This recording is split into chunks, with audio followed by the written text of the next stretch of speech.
사랑하는 형제자매 여러분, 주님의 평화가 여러분과 함께하길 빕니다.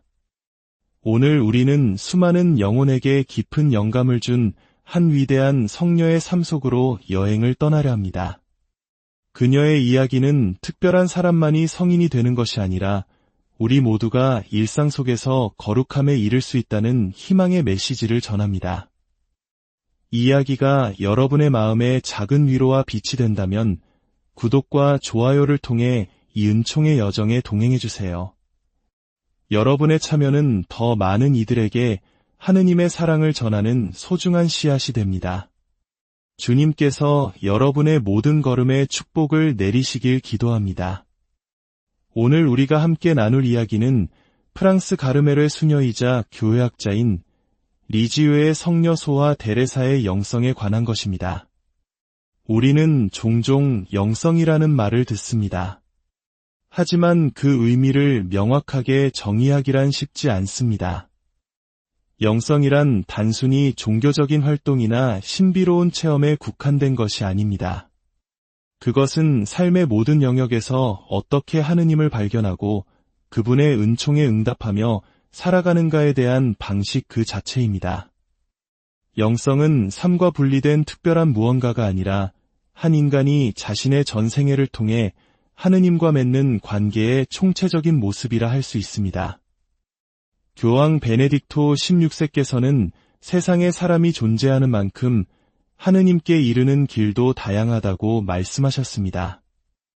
소아 데레사 성녀 역시 자서전 한 영혼의 이야기에서 영혼들은 저마다 얼굴만큼이나 독특하다고 말했습니다. 각자의 삶의 배경, 성격, 상처, 그리고 기쁨이 모두 다르기에 하느님을 만나는 방식 또한 저마다 고유할 수밖에 없습니다. 마치 수많은 영화에 각기 다른 배경음악이 깔리는 것처럼 성인들의 영성에도 저마다의 독특한 음조와 분위기가 있습니다. 우리가 특정 성인의 삶이나 글에 깊이 끌리는 이유는 그들의 영성이 가진 고유한 분위기가 우리 영혼의 가장 깊은 곳과 공명하기 때문입니다. 그것은 바로 저것이 내가 하느님께 나아가도록 부름받은 길이구나 라고 깨닫게 하는 영혼의 울림과도 같습니다. 소아 데레사 성녀의 영성을 이해하기 위해서는 먼저 그녀가 살았던 시대를 살펴볼 필요가 있습니다. 19세기 말 프랑스 가톨릭 교회는 얀세니즘이라는 엄격한 신학 사상의 영향을 받고 있었습니다. 얀세니즘은 인간의 타락을 극도로 강조하며 하느님을 두려운 심판자로 묘사했습니다. 이러한 분위기 속에서 많은 수도자들은 고행과 보속의 양을 서로 비교하며 영적인 자부심을 느끼기도 했습니다. 하지만 어린 데레사는 이러한 분위기 속에서 길을 찾을 수 없었습니다. 그녀는 그런 방식의 신앙생활에 자칫 교만이 스며들 수 있음을 직감했습니다. 그녀가 자신의 길을 발견하게 된 것은 어느 날 병든 노수녀인 제노베바 수녀님을 만나면서부터였습니다. 제노베바 수녀님은 데레사에게 이렇게 말했습니다. 우리의 하느님은 평화의 하느님이십니다. 그분을 평화 속에서 섬기세요. 단순하고 숨겨진 덕행을 실천하세요. 이 말은 데레사의 마음에 깊은 울림을 주었습니다. 그녀는 바로 이것이 내 길이다. 여기에는 어떤 속임수도 없다고 외쳤습니다. 이 깨달음이 바로 그녀의 위대한 작은 길의 시작이었습니다. 작은 길이란 위대한 업적이나 영웅적인 행위를 통해서가 아니라 지극히 평범하고 작은 일상 속에서 하느님께 대한 사랑을 실천하며 성덕에 이르는 길입니다. 소아 데레사 성녀의 영성의 핵심 중 하나는 바로 숨겨진 삶입니다. 그녀는 자신의 선행이나 덕행이 다른 사람들의 눈에 띄지 않도록 의식적으로 노력했습니다. 그녀의 삶은 너무나 평범해서 임종 무렵 한 수녀는 원장 수녀님께서 데레사 수녀의 부고장에 무슨 말을 쓸 수 있을까? 그녀는 그저 수도원에 들어와 살다가 죽었을 뿐 특별히 내세울 만한 덕행을 본 적이 없다고 말할 정도였습니다. 이것이 바로 데레사 성녀가 원했던 바입니다. 그녀는 자신의 자비로운 행위들을 철저히 비밀로 함으로써 인정받고 칭찬받고 싶은 인간적인 욕망, 즉 자아를 정화하고자 했습니다. 이것은 어쩌면 화려함보다는 내면의 진실함을 더 가치 있게 여기는 우리 한국인의 정서와도 맞닿아 있는 부분일지도 모릅니다. 겉으로 드러나는 모습으로 평가받기보다 오직 하느님만이 아시는 숨은 사랑을 실천하는 것, 이것이 바로 작은 길의 정수입니다. 하지만 위대한 성녀의 삶이 언제나 평탄했던 것은 아닙니다. 그녀의 영성은 깊은 상처와 인간적인 고뇌 속에서 피어난 꽃과 같았습니다. 그녀의 삶에 가장 큰 영향을 미친 사건은 4살 반 무렵 겪은 어머니의 죽음이었습니다. 어머니의 죽음은 어린 데레사에게 궁극적인 분리의 경험이었습니다. 이 사건 이후 그녀의 성격은 완전히 변해버렸습니다. 밝고 활발했던 아이는 가족의 품을 떠나서는 단 한순간도 평안을 찾지 못하는 예민하고 눈물 많은 아이가 되었습니다. 다른 사람의 사소한 비판이나 언짢은 표정에도 극심한 불안을 느끼는 분리불안의 상처가 그녀의 내면에 깊이 자리 잡았습니다. 누군가에게 화를 내는 모습을 보는 것이 우리를 두렵게 할까요? 그것은 그 사람의 호의로부터 분리될지 모른다는 무의식적인 공포 때문입니다. 데레사는 평생 이 상처와 싸워야 했습니다. 이러한 그녀의 삶에 극적인 전환점이 찾아옵니다. 바로 크리스마스의 회심이라 불리는 사건입니다. 어느 해 성탄 자정 미사를 마치고 집에 돌아왔을 때였습니다. 당시 프랑스 가정에는 아이들이 벽난로 앞에 놓아둔 신발에 성탄 선물을 넣어주는 풍습이 있었습니다. 이미 그럴 나이가 훌쩍 지났지만 가족들은 막내인 데레사를 위해 이 풍습을 이어오고 있었습니다. 계단을 오르던 데레사는 아버지가 이것도 올해가 마지막이겠지. 데레사도 이제 이런 장난을 할 나이는 지났으니 라고 말하는 것을 얼핏 듣게 됩니다.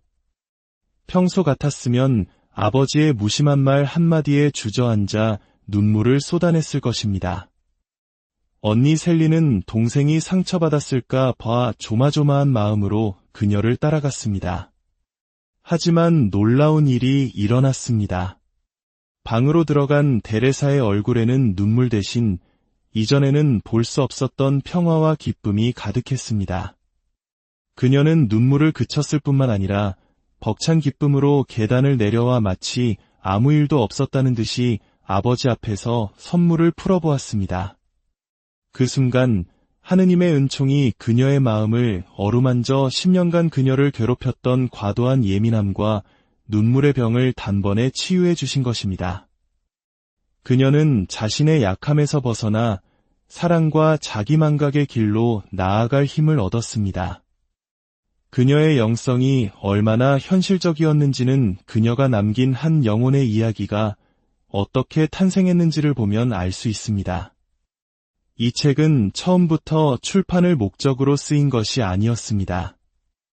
수도원 원장이었던 친언니 폴린의 어린 시절의 추억을 기록해보라는 가벼운 명령에 순명하여 쓴 개인적인 회고록이었습니다.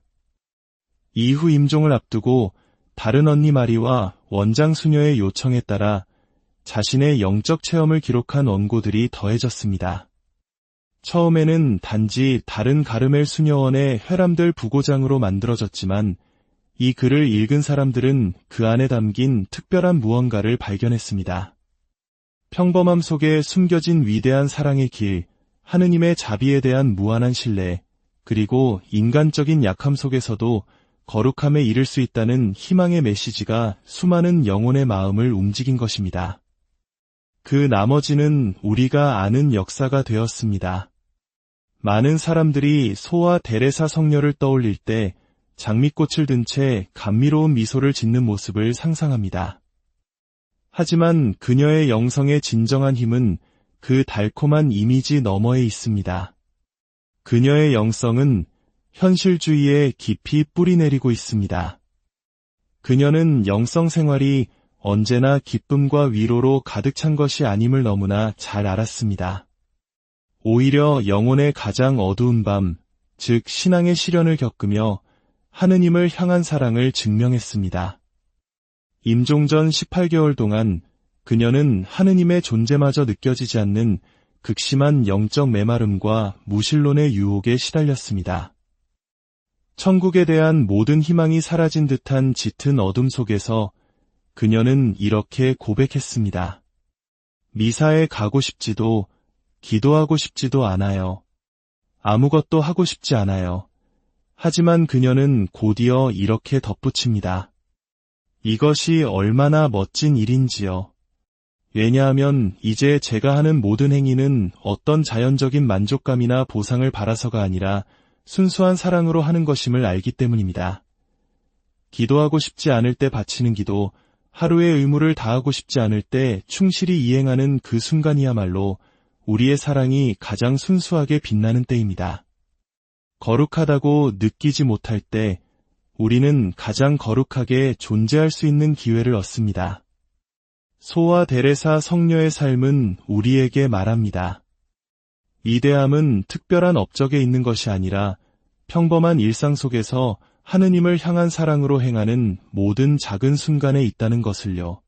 그것은 마음에 들지 않는 사람에게 억지로라도 미소를 지어 보이는 작은 노력, 나의 불편함보다 타인의 필요를 먼저 생각하는 작은 배려, 그리고 아무도 알아주지 않아도 묵묵히 자신의 소명을 다하는 숨겨진 충실함 속에 있습니다. 우리 역시 삶의 여정에서 상처받고 때로는 넘어지며 지독한 영적 메마름을 경험하기도 합니다. 하지만 소와 데레사 성녀는 바로 그 연약함과 부족함이야말로 하느님의 자비로운 사랑이 머무는 가장 좋은 자리라고 가르쳐줍니다. 여러분의 삶의 모든 순간순간이 주님의 사랑으로 가득 차기를, 그리하여 여러분 자신이 바로 세상의 빛이 되는 작은 길을 걸어가시기를 진심으로 기도합니다.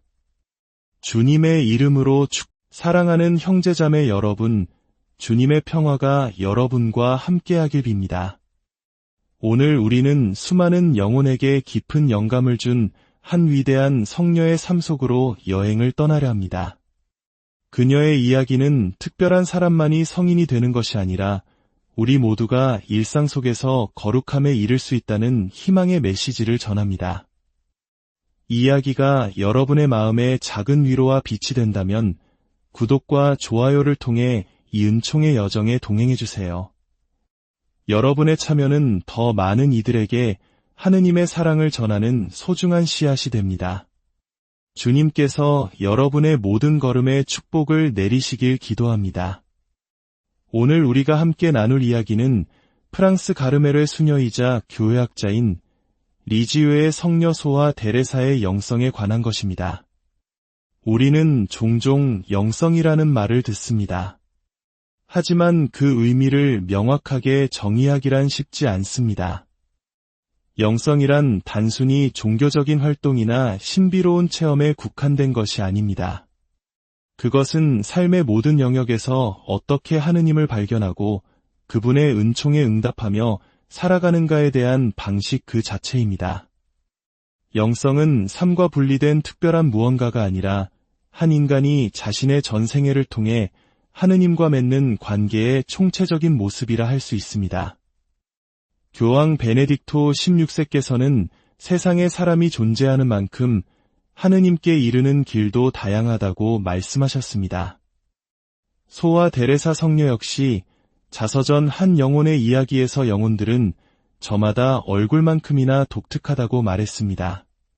각자의 삶의 배경, 성격, 상처, 그리고 기쁨이 모두 다르기에 하느님을 만나는 방식 또한 저마다 고유할 수밖에 없습니다. 마치 수많은 영화에 각기 다른 배경음악이 깔리는 것처럼 성인들의 영성에도 저마다의 독특한 음조와 분위기가 있습니다. 우리가 특정 성인의 삶이나 글에 깊이 끌리는 이유는 그들의 영성이 가진 고유한 분위기가 우리 영혼의 가장 깊은 곳과 공명하기 때문입니다. 그것은 바로 저것이 내가 하느님께 나아가도록 부름받은 길이구나 라고 깨닫게 하는 영혼의 울림과도 같습니다. 소아 데레사 성녀의 영성을 이해하기 위해서는 먼저 그녀가 살았던 시대를 살펴볼 필요가 있습니다. 19세기 말 프랑스 가톨릭 교회는 얀세니즘이라는 엄격한 신학 사상의 영향을 받고 있었습니다. 얀세니즘은 인간의 타락을 극도로 강조하며 하느님을 두려운 심판자로 묘사했습니다. 이러한 분위기 속에서 많은 수도자들은 고행과 보속의 양을 서로 비교하며 영적인 자부심을 느끼기도 했습니다. 하지만 어린 데레사는 이러한 분위기 속에서 길을 찾을 수 없었습니다. 그녀는 그런 방식의 신앙생활에 자칫 교만이 스며들 수 있음을 직감했습니다. 그녀가 자신의 길을 발견하게 된 것은 어느 날 병든 노수녀인 제노베바 수녀님을 만나면서부터였습니다. 제노베바 수녀님은 데레사에게 이렇게 말했습니다. 우리의 하느님은 평화의 하느님이십니다. 그분을 평화 속에서 섬기세요. 단순하고 숨겨진 덕행을 실천하세요. 이 말은 데레사의 마음에 깊은 울림을 주었습니다. 그녀는 바로 이것이 내 길이다. 여기에는 어떤 속임수도 없다고 외쳤습니다. 이 깨달음이 바로 그녀의 위대한 작은 길의 시작이었습니다. 작은 길이란 위대한 업적이나 영웅적인 행위를 통해서가 아니라 지극히 평범하고 작은 일상 속에서 하느님께 대한 사랑을 실천하며 성덕에 이르는 길입니다. 소아 데레사 성녀의 영성의 핵심 중 하나는 바로 숨겨진 삶입니다. 그녀는 자신의 선행이나 덕행이 다른 사람들의 눈에 띄지 않도록 의식적으로 노력했습니다. 그녀의 삶은 너무나 평범해서 임종 무렵 한 수녀는 원장 수녀님께서 데레사 수녀의 부고장에 무슨 말을 쓸 수 있을까? 그녀는 그저 수도원에 들어와 살다가 죽었을 뿐 특별히 내세울 만한 덕행을 본 적이 없다고 말할 정도였습니다. 이것이 바로 데레사 성녀가 원했던 바입니다. 그녀는 자신의 자비로운 행위들을 철저히 비밀로 함으로써 인정받고 칭찬받고 싶은 인간적인 욕망, 즉 자아를 정화하고자 했습니다. 이것은 어쩌면 화려함보다는 내면의 진실함을 더 가치 있게 여기는 우리 한국인의 정서와도 맞닿아 있는 부분일지도 모릅니다. 겉으로 드러나는 모습으로 평가받기보다 오직 하느님만이 아시는 숨은 사랑을 실천하는 것, 이것이 바로 작은 길의 정수입니다.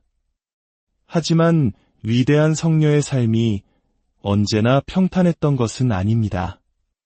그녀의 영성은 깊은 상처와 인간적인 고뇌 속에서 피어난 꽃과 같았습니다.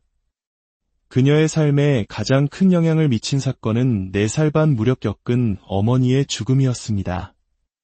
어머니의 죽음은 어린 데레사에게 궁극적인 분리의 경험이었습니다. 이 사건 이후 그녀의 성격은 완전히 변해버렸습니다. 밝고 활발했던 아이는 가족의 품을 떠나서는 단 한순간도 평안을 찾지 못하는 예민하고 눈물 많은 아이가 되었습니다. 다른 사람의 사소한 비판이나 언짢은 표정에도 극심한 불안을 느끼는 분리불안의 상처가 그녀의 내면에 깊이 자리 잡았습니다. 누군가에게 화를 내는 모습을 보는 것이 우리를 두렵게 할까요? 그것은 그 사람의 호의로부터 분리될지 모른다는 무의식적인 공포 때문입니다. 데레사는 평생 이 상처와 싸워야 했습니다. 이러한 그녀의 삶에 극적인 전환점이 찾아옵니다. 바로 크리스마스의 회심이라 불리는 사건입니다. 어느 해 성탄 자정 미사를 마치고 집에 돌아왔을 때였습니다. 당시 프랑스 가정에는 아이들이 벽난로 앞에 놓아둔 신발에 성탄 선물을 넣어주는 풍습이 있었습니다. 이미 그럴 나이가 훌쩍 지났지만 가족들은 막내인 데레사를 위해 이 풍습을 이어오고 있었습니다. 계단을 오르던 데레사는 아버지가 이것도 올해가 마지막이겠지. 데레사도 이제 이런 장난을 할 나이는 지났으니 라고 말하는 것을 얼핏 듣게 됩니다. 평소 같았으면 아버지의 무심한 말 한마디에 주저앉아 눈물을 쏟아냈을 것입니다. 언니 셀리는 동생이 상처받았을까 봐 조마조마한 마음으로 그녀를 따라갔습니다. 하지만 놀라운 일이 일어났습니다. 방으로 들어간 데레사의 얼굴에는 눈물 대신 이전에는 볼 수 없었던 평화와 기쁨이 가득했습니다. 그녀는 눈물을 그쳤을 뿐만 아니라 벅찬 기쁨으로 계단을 내려와 마치 아무 일도 없었다는 듯이 아버지 앞에서 선물을 풀어보았습니다. 그 순간 하느님의 은총이 그녀의 마음을 어루만져 10년간 그녀를 괴롭혔던 과도한 예민함과 눈물의 병을 단번에 치유해 주신 것입니다. 그녀는 자신의 약함에서 벗어나 사랑과 자기망각의 길로 나아갈 힘을 얻었습니다. 그녀의 영성이 얼마나 현실적이었는지는 그녀가 남긴 한 영혼의 이야기가 어떻게 탄생했는지를 보면 알 수 있습니다. 이 책은 처음부터 출판을 목적으로 쓰인 것이 아니었습니다. 수도원 원장이었던 친언니 폴린의 어린 시절의 추억을 기록해보라는 가벼운 명령에 순명하여 쓴 개인적인 회고록이었습니다. 이후 임종을 앞두고 다른 언니 마리와 원장 수녀의 요청에 따라 자신의 영적 체험을 기록한 원고들이 더해졌습니다. 처음에는 단지 다른 가르멜 수녀원의 회람들 부고장으로 만들어졌지만 이 글을 읽은 사람들은 그 안에 담긴 특별한 무언가를 발견했습니다. 평범함 속에 숨겨진 위대한 사랑의 길, 하느님의 자비에 대한 무한한 신뢰, 그리고 인간적인 약함 속에서도 거룩함에 이를 수 있다는 희망의 메시지가 수많은 영혼의 마음을 움직인 것입니다. 그 나머지는 우리가 아는 역사가 되었습니다. 많은 사람들이 소아 데레사 성녀를 떠올릴 때 장미꽃을 든 채 감미로운 미소를 짓는 모습을 상상합니다. 하지만 그녀의 영성의 진정한 힘은 그 달콤한 이미지 너머에 있습니다. 그녀의 영성은 현실주의에 깊이 뿌리내리고 있습니다. 그녀는 영성 생활이 언제나 기쁨과 위로로 가득 찬 것이 아님을 너무나 잘 알았습니다. 오히려 영혼의 가장 어두운 밤, 즉 신앙의 시련을 겪으며 하느님을 향한 사랑을 증명했습니다. 임종 전 18개월 동안 그녀는 하느님의 존재마저 느껴지지 않는 극심한 영적 메마름과 무신론의 유혹에 시달렸습니다. 천국에 대한 모든 희망이 사라진 듯한 짙은 어둠 속에서 그녀는 이렇게 고백했습니다. 미사에 가고 싶지도 기도하고 싶지도 않아요. 아무것도 하고 싶지 않아요. 하지만 그녀는 곧이어 이렇게 덧붙입니다. 이것이 얼마나 멋진 일인지요. 왜냐하면 이제 제가 하는 모든 행위는 어떤 자연적인 만족감이나 보상을 바라서가 아니라 순수한 사랑으로 하는 것임을 알기 때문입니다. 기도하고 싶지 않을 때 바치는 기도, 하루의 의무를 다하고 싶지 않을 때 충실히 이행하는 그 순간이야말로 우리의 사랑이 가장 순수하게 빛나는 때입니다. 거룩하다고 느끼지 못할 때 우리는 가장 거룩하게 존재할 수 있는 기회를 얻습니다. 소아 데레사 성녀의 삶은 우리에게 말합니다. 위대함은 특별한 업적에 있는 것이 아니라 평범한 일상 속에서 하느님을 향한 사랑으로 행하는 모든 작은 순간에 있다는 것을요. 그것은 마음에 들지 않는 사람에게 억지로라도 미소를 지어 보이는 작은 노력, 나의 불편함보다 타인의 필요를 먼저 생각하는 작은 배려, 그리고 아무도 알아주지 않아도 묵묵히 자신의 소명을 다하는 숨겨진 충실함 속에 있습니다. 우리 역시 삶의 여정에서 상처받고 때로는 넘어지며 지독한 영적 메마름을 경험하기도 합니다. 하지만 소아 데레사 성녀는 바로 그 연약함과 부족함이야말로 하느님의 자비로운 사랑이 머무는 가장 좋은 자리라고 가르쳐줍니다. 여러분의 삶의 모든 순간순간이 주님의 사랑으로 가득 차기를, 그리하여 여러분 자신이 바로 세상의 빛이 되는 작은 길을 걸어가시기를 진심으로 기도합니다. 주님의 이름으로 사랑하는 형제자매 여러분, 주님의 평화가 여러분과 함께하길 빕니다. 오늘 우리는 수많은 영혼에게 깊은 영감을 준 한 위대한 성녀의 삶 속으로 여행을 떠나려 합니다. 그녀의 이야기는 특별한 사람만이 성인이 되는 것이 아니라 우리 모두가 일상 속에서 거룩함에 이를 수 있다는 희망의 메시지를 전합니다. 이 이야기가 여러분의 마음에 작은 위로와 빛이 된다면 구독과 좋아요를 통해 이 은총의 여정에 동행해주세요. 여러분의 참여는 더 많은 이들에게 하느님의 사랑을 전하는 소중한 씨앗이 됩니다. 주님께서 여러분의 모든 걸음에 축복을 내리시길 기도합니다. 오늘 우리가 함께 나눌 이야기는 프랑스 가르메르의 수녀이자 교회학자인 리지유의 성녀 소아 데레사의 영성에 관한 것입니다. 우리는 종종 영성이라는 말을 듣습니다. 하지만 그 의미를 명확하게 정의하기란 쉽지 않습니다. 영성이란 단순히 종교적인 활동이나 신비로운 체험에 국한된 것이 아닙니다. 그것은 삶의 모든 영역에서 어떻게 하느님을 발견하고 그분의 은총에 응답하며 살아가는가에 대한 방식 그 자체입니다. 영성은 삶과 분리된 특별한 무언가가 아니라 한 인간이 자신의 전생애를 통해 하느님과 맺는 관계의 총체적인 모습이라 할 수 있습니다. 교황 베네딕토 16세께서는 세상에 사람이 존재하는 만큼 하느님께 이르는 길도 다양하다고 말씀하셨습니다. 소아 데레사 성녀 역시 자서전 한 영혼의 이야기에서 영혼들은 저마다 얼굴만큼이나 독특하다고 말했습니다. 각자의 삶의 배경, 성격, 상처, 그리고 기쁨이 모두 다르기에 하느님을 만나는 방식 또한 저마다 고유할 수밖에 없습니다. 마치 수많은 영화에 각기 다른 배경음악이 깔리는 것처럼 성인들의 영성에도 저마다의 독특한 음조와 분위기가 있습니다. 우리가 특정 성인의 삶이나 글에 깊이 끌리는 이유는 그들의 영성이 가진 고유한 분위기가 우리 영혼의 가장 깊은 곳과 공명하기 때문입니다. 그것은 바로 저것이 내가 하느님께 나아가도록 부름받은 길이구나 라고 깨닫게 하는 영혼의 울림과도 같습니다. 소아 데레사 성녀의 영성을 이해하기 위해서는 먼저 그녀가 살았던 시대를 살펴볼 필요가 있습니다. 19세기 말 프랑스 가톨릭 교회는 얀세니즘이라는 엄격한 신학 사상의 영향을 받고 있었습니다.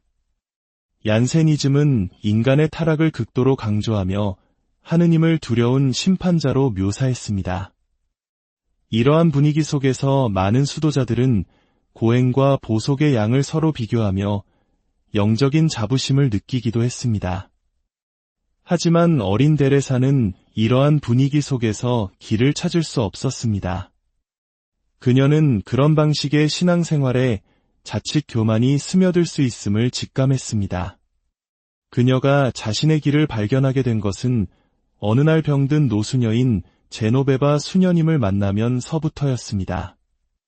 제노베바 수녀님은 데레사에게 이렇게 말했습니다. 우리의 하느님은 평화의 하느님이십니다. 그분을 평화 속에서 섬기세요.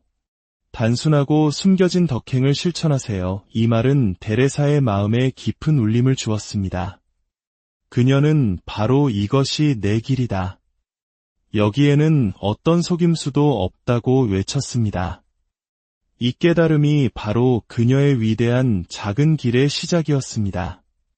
작은 길이란 위대한 업적이나 영웅적인 행위를 통해서가 아니라 지극히 평범하고 작은 일상 속에서 하느님께 대한 사랑을 실천하며 성덕에 이르는 길입니다. 소아 데레사 성녀의 영성의 핵심 중 하나는 바로 숨겨진 삶입니다. 그녀는 자신의 선행이나 덕행이 다른 사람들의 눈에 띄지 않도록 의식적으로 노력했습니다. 그녀의 삶은 너무나 평범해서 임종 무렵 한 수녀는 원장 수녀님께서 데레사 수녀의 부고장에 무슨 말을 쓸 수 있을까? 그녀는 그저 수도원에 들어와 살다가 죽었을 뿐 특별히 내세울 만한 덕행을 본 적이 없다고 말할 정도였습니다. 이것이 바로 데레사 성녀가 원했던 바입니다. 그녀는 자신의 자비로운 행위들을 철저히 비밀로 함으로써 인정받고 칭찬받고 싶은 인간적인 욕망, 즉 자아를 정화하고자 했습니다. 이것은 어쩌면 화려함보다는 내면의 진실함을 더 가치 있게 여기는 우리 한국인의 정서와도 맞닿아 있는 부분일지도 모릅니다. 겉으로 드러나는 모습으로 평가받기보다 오직 하느님만이 아시는 숨은 사랑을 실천하는 것, 이것이 바로 작은 길의 정수입니다. 하지만 위대한 성녀의 삶이 언제나 평탄했던 것은 아닙니다. 그녀의 영성은 깊은 상처와 인간적인 고뇌 속에서 피어난 꽃과 같았습니다. 그녀의 삶에 가장 큰 영향을 미친 사건은 4살 반 무렵 겪은 어머니의 죽음이었습니다. 어머니의 죽음은 어린 데레사에게 궁극적인 분리의 경험이었습니다. 이 사건 이후 그녀의 성격은 완전히 변해버렸습니다. 밝고 활발했던 아이는 가족의 품을 떠나서는 단 한순간도 평안을 찾지 못하는 예민하고 눈물 많은 아이가 되었습니다. 다른 사람의 사소한 비판이나 언짢은 표정에도 극심한 불안을 느끼는 분리불안의 상처가 그녀의 내면에 깊이 자리 잡았습니다. 누군가에게 화를 내는 모습을 보는 것이 우리를 두렵게 할까요? 그것은 그 사람의 호의로부터 분리될지 모른다는 무의식적인 공포 때문입니다. 데레사는 평생 이 상처와 싸워야 했습니다. 이러한 그녀의 삶에 극적인 전환점이 찾아옵니다. 바로 크리스마스의 회심이라 불리는 사건입니다. 어느 해 성탄 자정 미사를 마치고 집에 돌아왔을 때였습니다. 당시 프랑스 가정에는 아이들이 벽난로 앞에 놓아둔 신발에 성탄 선물을 넣어주는 풍습이 있었습니다. 이미 그럴 나이가 훌쩍 지났지만 가족들은 막내인 데레사를 위해 이 풍습을 이어오고 있었습니다. 계단을 오르던 데레사는 아버지가 이것도 올해가 마지막이겠지. 데레사도 이제 이런 장난을 할 나이는 지났으니 라고 말하는 것을 얼핏 듣게 됩니다. 평소 같았으면 아버지의 무심한 말 한마디에 주저앉아 눈물을 쏟아냈을 것입니다. 언니 셀리는 동생이 상처받았을까 봐 조마조마한 마음으로 그녀를 따라갔습니다. 하지만 놀라운 일이 일어났습니다. 방으로 들어간 데레사의 얼굴에는 눈물 대신 이전에는 볼 수 없었던 평화와 기쁨이 가득했습니다. 그녀는 눈물을 그쳤을 뿐만 아니라 벅찬 기쁨으로 계단을 내려와 마치 아무 일도 없었다는 듯이 아버지 앞에서 선물을 풀어보았습니다. 그 순간 하느님의 은총이 그녀의 마음을 어루만져 10년간 그녀를 괴롭혔던 과도한 예민함과 눈물의 병을 단번에 치유해 주신 것입니다. 그녀는 자신의 약함에서 벗어나 사랑과 자기만각의 길로 나아갈 힘을 얻었습니다. 그녀의 영성이 얼마나 현실적이었는지는 그녀가 남긴 한 영혼의 이야기가 어떻게 탄생했는지를 보면 알 수 있습니다. 이 책은 처음부터 출판을 목적으로 쓰인 것이 아니었습니다. 수도원 원장이었던 친언니 폴린의 어린 시절의 추억을 기록해보라는 가벼운 명령에 순명하여 쓴 개인적인 회고록이었습니다. 이후 임종을 앞두고 다른 언니 마리와 원장 수녀의 요청에 따라 자신의 영적 체험을 기록한 원고들이 더해졌습니다. 처음에는 단지 다른 가르멜 수녀원의 회람들 부고장으로 만들어졌지만 이 글을 읽은 사람들은 그 안에 담긴 특별한 무언가를 발견했습니다. 평범함 속에 숨겨진 위대한 사랑의 길, 하느님의 자비에 대한 무한한 신뢰, 그리고 인간적인 약함 속에서도 거룩함에 이를 수 있다는 희망의 메시지가 수많은 영혼의 마음을 움직인 것입니다. 그 나머지는 우리가 아는 역사가 되었습니다. 많은 사람들이 소아 데레사 성녀를 떠올릴 때 장미꽃을 든 채 감미로운 미소를 짓는 모습을 상상합니다. 하지만 그녀의 영성의 진정한 힘은 그 달콤한 이미지 너머에 있습니다. 그녀의 영성은 현실주의에 깊이 뿌리내리고 있습니다.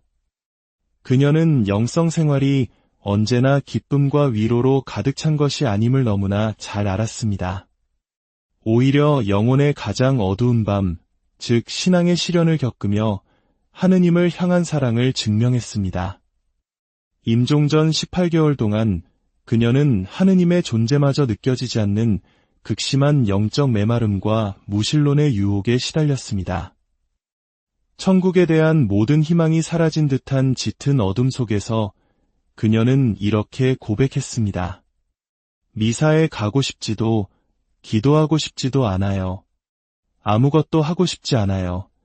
하지만 그녀는 곧이어 이렇게 덧붙입니다. 이것이 얼마나 멋진 일인지요. 왜냐하면 이제 제가 하는 모든 행위는 어떤 자연적인 만족감이나 보상을 바라서가 아니라 순수한 사랑으로 하는 것임을 알기 때문입니다. 기도하고 싶지 않을 때 바치는 기도, 하루의 의무를 다하고 싶지 않을 때 충실히 이행하는 그 순간이야말로 우리의 사랑이 가장 순수하게 빛나는 때입니다. 거룩하다고 느끼지 못할 때 우리는 가장 거룩하게 존재할 수 있는 기회를 얻습니다. 소와 데레사 성녀의 삶은 우리에게 말합니다. 위대함은 특별한 업적에 있는 것이 아니라 평범한 일상 속에서 하느님을 향한 사랑으로 행하는 모든 작은 순간에 있다는 것을요. 그것은 마음에 들지 않는 사람에게 억지로라도 미소를 지어 보이는 작은 노력, 나의 불편함보다 타인의 필요를 먼저 생각하는 작은 배려, 그리고 아무도 알아주지 않아도 묵묵히 자신의 소명을 다하는 숨겨진 충실함 속에 있습니다. 우리 역시 삶의 여정에서 상처받고 때로는 넘어지며 지독한 영적 메마름을 경험하기도 합니다.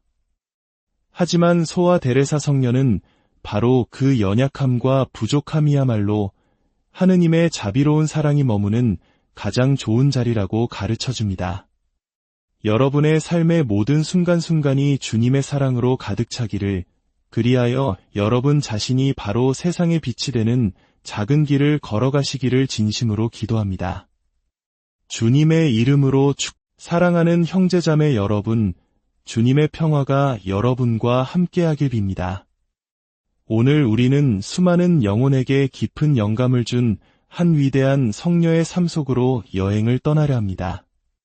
그녀의 이야기는 특별한 사람만이 성인이 되는 것이 아니라 우리 모두가 일상 속에서 거룩함에 이를 수 있다는 희망의 메시지를 전합니다. 이 이야기가 여러분의 마음에 작은 위로와 빛이 된다면 구독과 좋아요를 통해 이 은총의 여정에 동행해주세요. 여러분의 참여는 더 많은 이들에게 하느님의 사랑을 전하는 소중한 씨앗이 됩니다. 주님께서 여러분의 모든 걸음에 축복을 내리시길 기도합니다. 오늘 우리가 함께 나눌 이야기는 프랑스 가르메르의 수녀이자 교회학자인 리지유의 성녀 소와 데레사의 영성에 관한 것입니다. 우리는 종종 영성이라는 말을 듣습니다.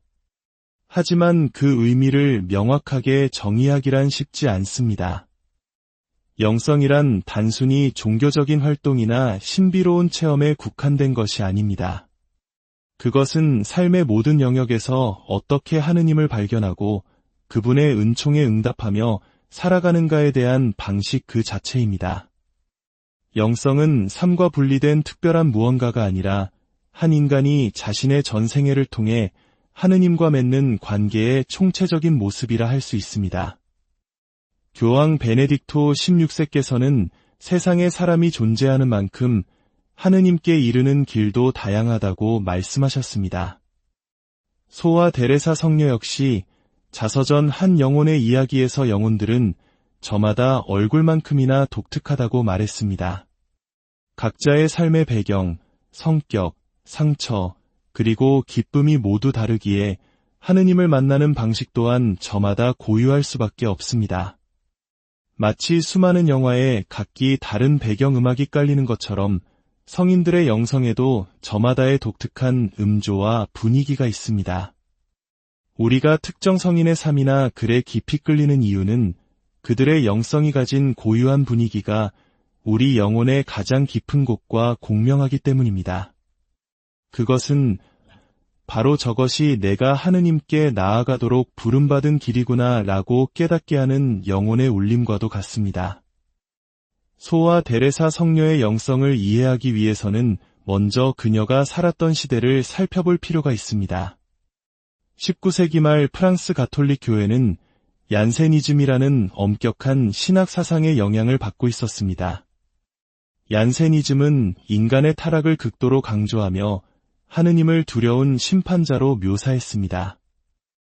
이러한 분위기 속에서 많은 수도자들은 고행과 보속의 양을 서로 비교하며 영적인 자부심을 느끼기도 했습니다. 하지만 어린 데레사는 이러한 분위기 속에서 길을 찾을 수 없었습니다. 그녀는 그런 방식의 신앙생활에 자칫 교만이 스며들 수 있음을 직감했습니다. 그녀가 자신의 길을 발견하게 된 것은 어느 날 병든 노수녀인 제노베바 수녀님을 만나면서부터였습니다. 제노베바 수녀님은 데레사에게 이렇게 말했습니다. 우리의 하느님은 평화의 하느님이십니다. 그분을 평화 속에서 섬기세요. 단순하고 숨겨진 덕행을 실천하세요. 이 말은 데레사의 마음에 깊은 울림을 주었습니다. 그녀는 바로 이것이 내 길이다. 여기에는 어떤 속임수도 없다고 외쳤습니다. 이 깨달음이 바로 그녀의 위대한 작은 길의 시작이었습니다. 작은 길이란 위대한 업적이나 영웅적인 행위를 통해서가 아니라 지극히 평범하고 작은 일상 속에서 하느님께 대한 사랑을 실천하며 성덕에 이르는 길입니다. 소아 데레사 성녀의 영성의 핵심 중 하나는 바로 숨겨진 삶입니다. 그녀는 자신의 선행이나 덕행이 다른 사람들의 눈에 띄지 않도록 의식적으로 노력했습니다. 그녀의 삶은 너무나 평범해서 임종 무렵 한 수녀는 원장 수녀님께서 데레사 수녀의 부고장에 무슨 말을 쓸 수 있을까? 그녀는 그저 수도원에 들어와 살다가 죽었을 뿐 특별히 내세울 만한 덕행을 본 적이 없다고 말할 정도였습니다. 이것이 바로 데레사 성녀가 원했던 바입니다. 그녀는 자신의 자비로운 행위들을 철저히 비밀로 함으로써 인정받고 칭찬받고 싶은 인간적인 욕망, 즉 자아를 정화하고자 했습니다. 이것은 어쩌면 화려함보다는 내면의 진실함을 더 가치 있게 여기는 우리 한국인의 정서와도 맞닿아 있는 부분일지도 모릅니다. 겉으로 드러나는 모습으로 평가받기보다 오직 하느님만이 아시는 숨은 사랑을 실천하는 것, 이것이 바로 작은 길의 정수입니다. 하지만 위대한 성녀의 삶이 언제나 평탄했던 것은 아닙니다. 그녀의 영성은 깊은 상처와 인간적인 고뇌 속에서 피어난 꽃과 같았습니다.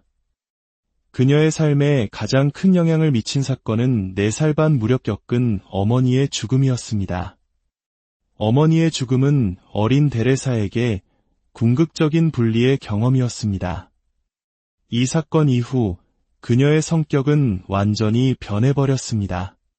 밝고 활발했던 아이는 가족의 품을 떠나서는 단 한순간도 평안을 찾지 못하는 예민하고 눈물 많은 아이가 되었습니다. 다른 사람의 사소한 비판이나 언짢은 표정에도 극심한 불안을 느끼는 분리불안의 상처가 그녀의 내면에 깊이 자리 잡았습니다. 누군가에게 화를 내는 모습을 보는 것이 우리를 두렵게 할까요? 그것은 그 사람의 호의로부터 분리될지 모른다는 무의식적인 공포 때문입니다. 데레사는 평생 이 상처와 싸워야 했습니다. 이러한 그녀의 삶에 극적인 전환점이 찾아옵니다. 바로 크리스마스의 회심이라 불리는 사건입니다. 어느 해 성탄 자정 미사를 마치고 집에 돌아왔을 때였습니다. 당시 프랑스 가정에는 아이들이 벽난로 앞에 놓아둔 신발에 성탄 선물을 넣어주는 풍습이 있었습니다. 이미 그럴 나이가 훌쩍 지났지만 가족들은 막내인 데레사를 위해 이 풍습을 이어오고 있었습니다. 계단을 오르던 데레사는 아버지가 이것도 올해가 마지막이겠지. 데레사도 이제 이런 장난을 할 나이는 지났으니 라고 말하는 것을 얼핏 듣게 됩니다. 평소 같았으면 아버지의 무심한 말 한마디에 주저앉아 눈물을 쏟아냈을 것입니다. 언니 셀리는 동생이 상처받았을까 봐 조마조마한 마음으로 그녀를 따라갔습니다. 하지만 놀라운 일이 일어났습니다. 방으로 들어간 데레사의 얼굴에는 눈물 대신 이전에는 볼 수 없었던 평화와 기쁨이 가득했습니다. 그녀는 눈물을 그쳤을 뿐만 아니라 벅찬 기쁨으로 계단을 내려와 마치 아무 일도 없었다는 듯이 아버지 앞에서 선물을 풀어보았습니다. 그 순간 하느님의 은총이 그녀의 마음을 어루만져 10년간 그녀를 괴롭혔던 과도한 예민함과 눈물의 병을 단번에 치유해 주신 것입니다. 그녀는 자신의 약함에서 벗어나 사랑과 자기만각의 길로 나아갈 힘을 얻었습니다.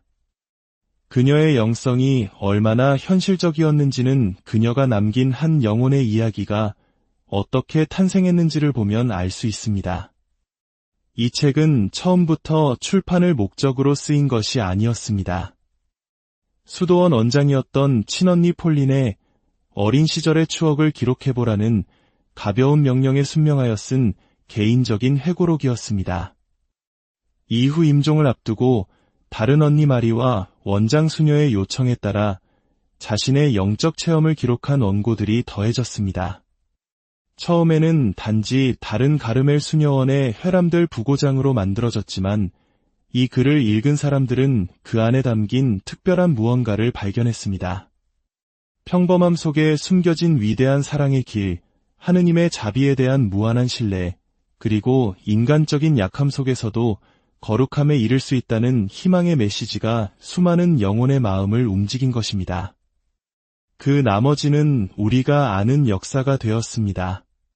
많은 사람들이 소아 데레사 성녀를 떠올릴 때 장미꽃을 든 채 감미로운 미소를 짓는 모습을 상상합니다. 하지만 그녀의 영성의 진정한 힘은 그 달콤한 이미지 너머에 있습니다. 그녀의 영성은 현실주의에 깊이 뿌리내리고 있습니다. 그녀는 영성 생활이 언제나 기쁨과 위로로 가득 찬 것이 아님을 너무나 잘 알았습니다. 오히려 영혼의 가장 어두운 밤, 즉 신앙의 시련을 겪으며 하느님을 향한 사랑을 증명했습니다. 임종 전 18개월 동안 그녀는 하느님의 존재마저 느껴지지 않는 극심한 영적 메마름과 무신론의 유혹에 시달렸습니다. 천국에 대한 모든 희망이 사라진 듯한 짙은 어둠 속에서 그녀는 이렇게 고백했습니다. 미사에 가고 싶지도 기도하고 싶지도 않아요. 아무것도 하고 싶지 않아요. 하지만 그녀는 곧이어 이렇게 덧붙입니다. 이것이 얼마나 멋진 일인지요. 왜냐하면 이제 제가 하는 모든 행위는 어떤 자연적인 만족감이나 보상을 바라서가 아니라 순수한 사랑으로 하는 것임을 알기 때문입니다. 기도하고 싶지 않을 때 바치는 기도, 하루의 의무를 다하고 싶지 않을 때 충실히 이행하는 그 순간이야말로 우리의 사랑이 가장 순수하게 빛나는 때입니다. 거룩하다고 느끼지 못할 때 우리는 가장 거룩하게 존재할 수 있는 기회를 얻습니다. 소아 데레사 성녀의 삶은 우리에게 말합니다. 위대함은 특별한 업적에 있는 것이 아니라 평범한 일상 속에서 하느님을 향한 사랑으로 행하는 모든 작은 순간에 있다는 것을요.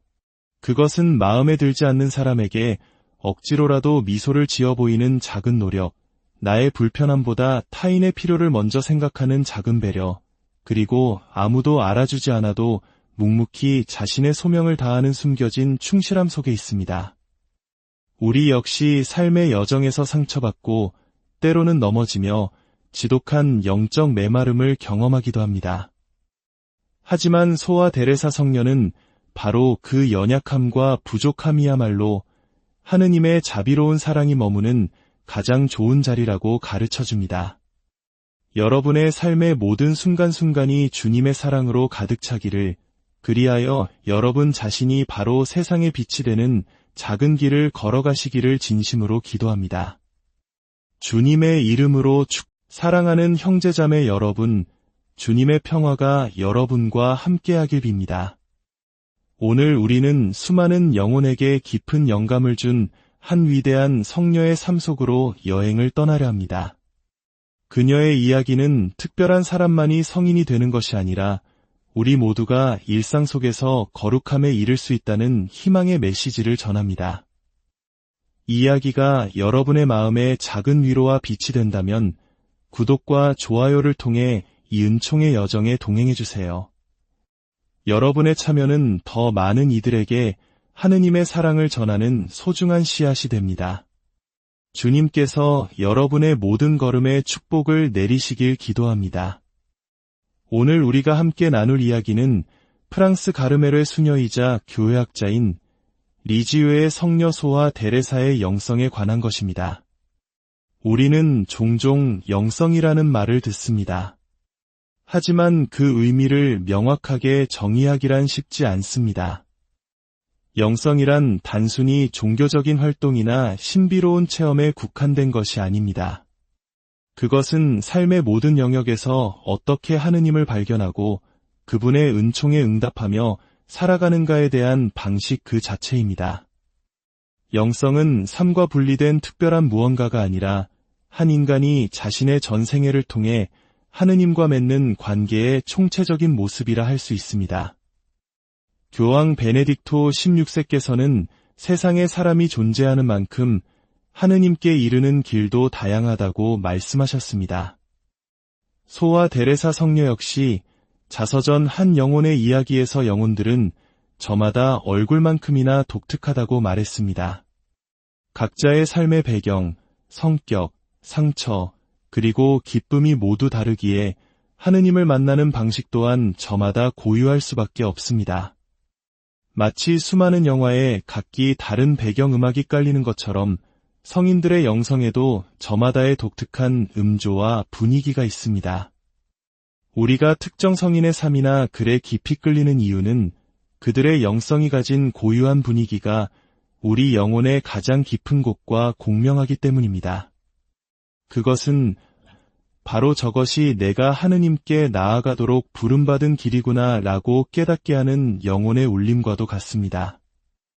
소아 데레사 성녀의 영성을 이해하기 위해서는 먼저 그녀가 살았던 시대를 살펴볼 필요가 있습니다. 19세기 말 프랑스 가톨릭 교회는 얀세니즘이라는 엄격한 신학 사상의 영향을 받고 있었습니다. 얀세니즘은 인간의 타락을 극도로 강조하며 하느님을 두려운 심판자로 묘사했습니다. 이러한 분위기 속에서 많은 수도자들은 고행과 보속의 양을 서로 비교하며 영적인 자부심을 느끼기도 했습니다. 하지만 어린 데레사는 이러한 분위기 속에서 길을 찾을 수 없었습니다. 그녀는 그런 방식의 신앙생활에 자칫 교만이 스며들 수 있음을 직감했습니다.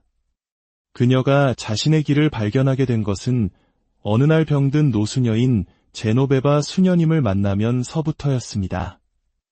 제노베바 수녀님은 데레사에게 이렇게 말했습니다. 우리의 하느님은 평화의 하느님이십니다. 그분을 평화 속에서 섬기세요. 단순하고 숨겨진 덕행을 실천하세요. 이 말은 데레사의 마음에 깊은 울림을 주었습니다. 그녀는 바로 이것이 내 길이다. 여기에는 어떤 속임수도 없다고 외쳤습니다. 이 깨달음이 바로 그녀의 위대한 작은 길의 시작이었습니다.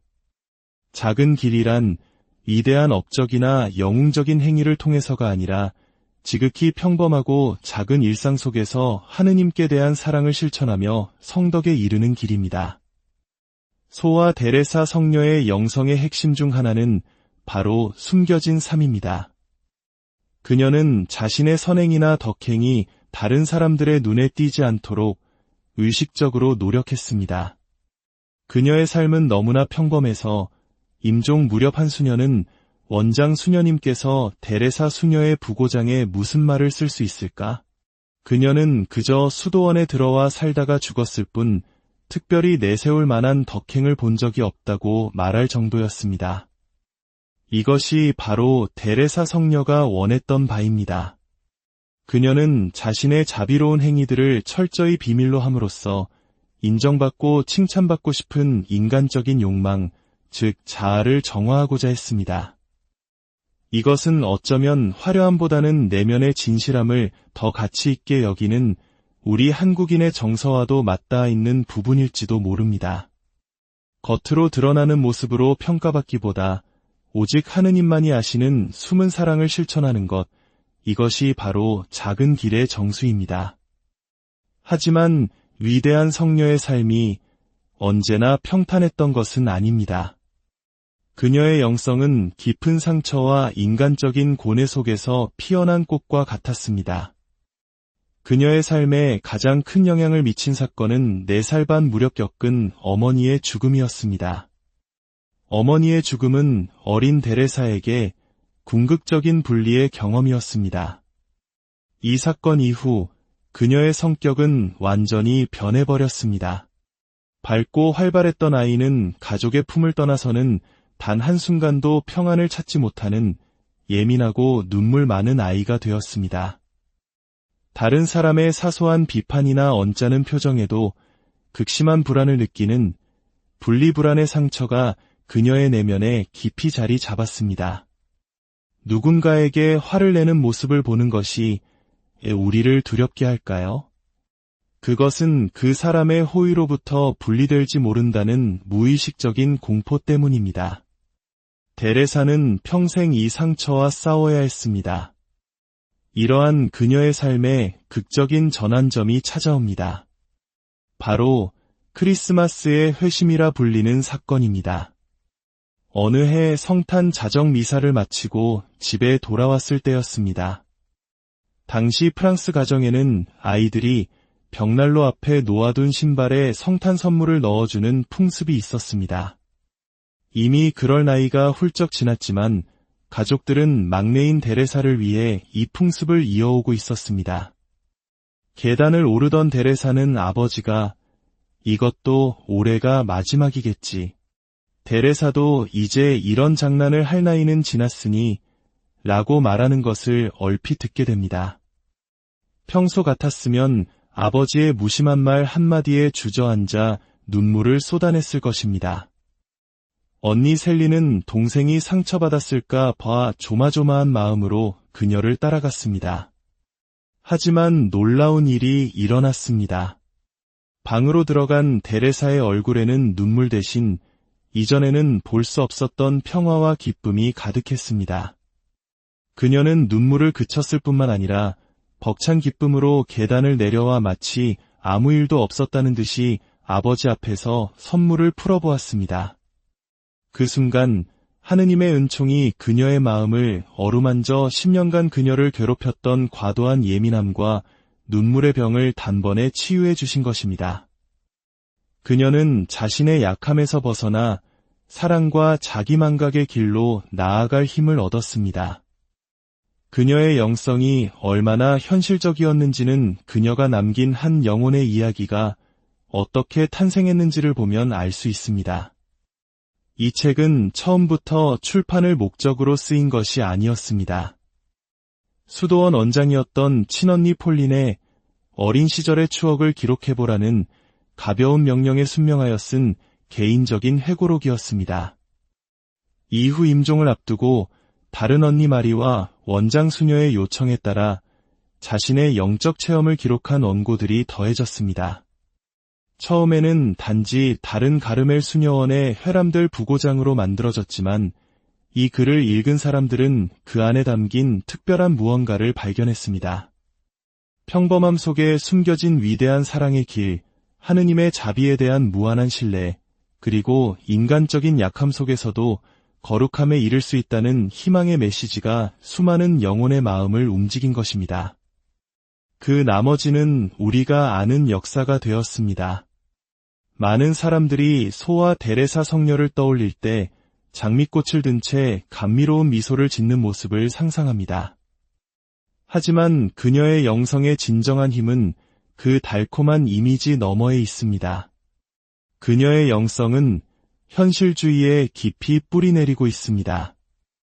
그녀는 영성 생활이 언제나 기쁨과 위로로 가득 찬 것이 아님을 너무나 잘 알았습니다. 오히려 영혼의 가장 어두운 밤, 즉 신앙의 시련을 겪으며 하느님을 향한 사랑을 증명했습니다. 임종전 18개월 동안 그녀는 하느님의 존재마저 느껴지지 않는 극심한 영적 메마름과 무신론의 유혹에 시달렸습니다. 천국에 대한 모든 희망이 사라진 듯한 짙은 어둠 속에서 그녀는 이렇게 고백했습니다. 미사에 가고 싶지도, 기도하고 싶지도 않아요. 아무것도 하고 싶지 않아요. 하지만 그녀는 곧이어 이렇게 덧붙입니다.